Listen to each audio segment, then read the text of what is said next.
C'est aujourd'hui, le 19 mars, qu'aura lieu la Choco-Course, une course de 5 km non chronométrée située au Parc Maisonneuve à Montréal. Cette course organisée par les Courses gourmandes permettra aux coureurs de participer à des stations gourmandes et chocolatiers à l'arrivée.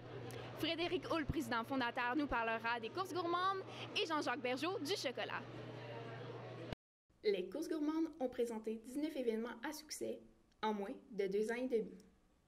À chacune de leurs courses, une thématique différente est intégrée.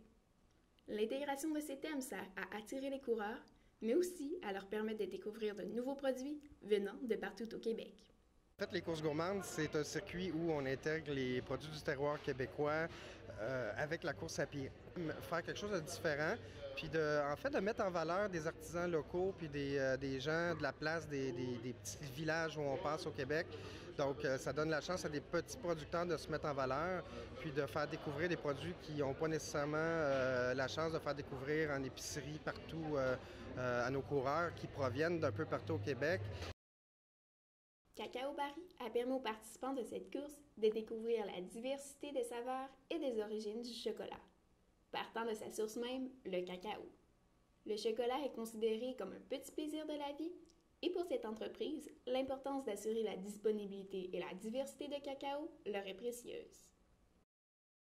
Nous allons présenter le chocolat Ocoa, qui fait 70% de cacao pour 30% de sucre. C'est un chocolat qui est une fermentation contrôlée, qui vient d'Afrique de l'Ouest et qui est vraiment extrêmement tonique, extrêmement long en bouche, et je pense que ça va faire plaisir aux coureurs qui en ont besoin. Alors les objectifs de Cacao Barry, c'est de se rapprocher évidemment de tous les amoureux du chocolat sous toutes ses formes. Comme je vous l'ai dit, le chocolat fait partie de la vie de tous les jours aujourd'hui. Cacao Barry est le premier transformateur de fèves de cacao dans le monde. Nous travaillons sur le fruit et ce que nous voulons, c'est faire connaître toutes les origines du chocolat dans le monde, et Dieu sait s'il y en a beaucoup. Durant cette course de 5 km, des stations de chocolat de différentes saveurs étaient présentées aux coureurs. À chaque kilomètre, ceux-ci pouvaient déguster le chocolat, ce qui leur donnait une motivation. Aussi, à chacune de leurs courses, différents producteurs comme Cacao Barry et la Fabrique Aroma sont invités à présenter leurs produits. Bref, si le phénomène de la course à pied continue de s'accroître, celui-ci attirera davantage de coureurs. De plus, le nombre de courses organisées prendra quant à lui aussi de l'ampleur et seront plus nombreux. Aujourd'hui, on peut constater que les objectifs des courses est de trouver des thèmes à leurs courses. Quant à eux, les courses gourmandes permettent à leurs coureurs de participer à un circuit de courses amusant tout en participant à des stations gourmandes comme le chocolat lors de cette journée Choco-Course.